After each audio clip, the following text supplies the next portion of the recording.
Të gjithë ju të shenjës së Virgjëreshës, mirë se erdhët në leximin e radhës për ju. Dhe gjithë ata që janë të interesuar në shenjën apo për shenjën e Virgjëreshës, po fillojmë me rrjedhën, lërë të rrjedhë Virgjëresha. Virgjëresha e dim që ka dëshirë, është person i tillë që duhet të kontrolloj çdo gjë, absolutisht duhet të kontrolloj çdo gjë. Kjo letër tregon se je në një moment ku duhet të mos kontrollosh pra. Ja fillon me një energji ku duhet të pranosh ritmin natyral të gjërave, jo të detyrosh Virgjëresha. Jo të detyrosh, jo të forcosh dhe jo të analizosh tepër. Të mos insistosh ndoshta të kesh përgjigje për çdo gjë tani. Shko me hapin që të vinë gjërat natyrshëm. Pengesa e javës mund të jetë nga që kjo e gjitha po të djegë, hargjonë, lodhje, ja ku je, lodhje.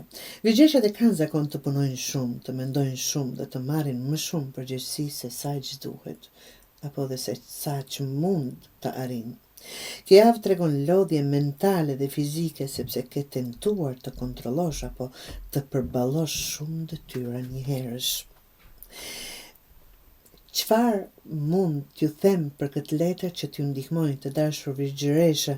Prioritetet, jo perfekcionizmin. Mos merr detyra të reja derisa të përmendosh ato që ke.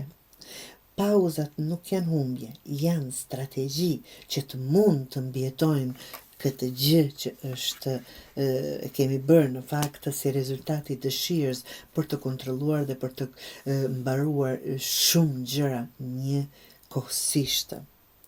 Çfarë duhet të ndalosh? Krahasimet.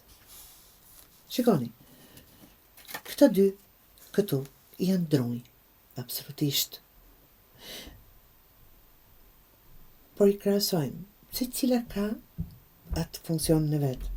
Kjo letër është shumë e qartë. Krahasimet e tjera është duke marrë energjinë, duke të marrë energjinë.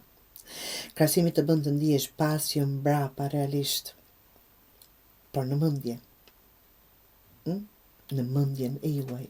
Në realitet ju duke bërë më shumë se ç'duket, por nuk e vlerëson dot sepse shikon jashtë, jo brenda vetes. Çfarë duhet të krahasojmë? Asnjëherë me një tjetër person, asnjëherë me një tjetër situata. Por të krahasojmë veten me versionin e djeshëm, si isha dje dhe si jam sot. Dhe absolutisht jo me të tjerët.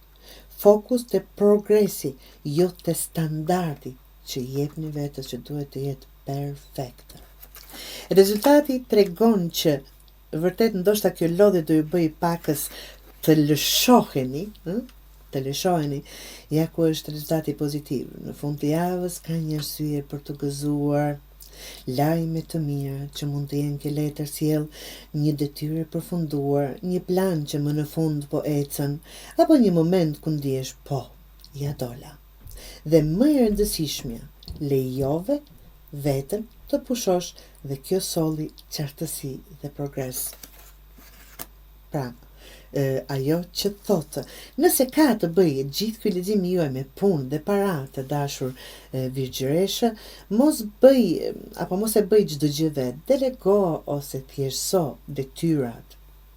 Një projekt merr drejtim më të qartë në fund të javës, ose para ose pagesë mund të vi pas një ngadalësimi fillestar. Nëse gjithë ky lexim ka të bëjë me dashurinë e juaj, këto ditë duhet të qetësi dhe komunikimi thjesht, jo analizë tepërt. Ata që janë single, dikush mund të shohë si interesante, pikërisht kur e lë veten të jesh më spontane dhe më pak kritike. Mesazhin që mund të merrni nga gjithë kjo është hiq presionin e panevojshëm Virgjëresha. Progresi vjen kur nuk lufton me ritmin natyror të gjërave. Java nis pra me lodhje dhe krahasime, por përfundon me lehtësim, fitim të energjisë dhe një arsye të mirë, absolutisht të mirë për të festuar.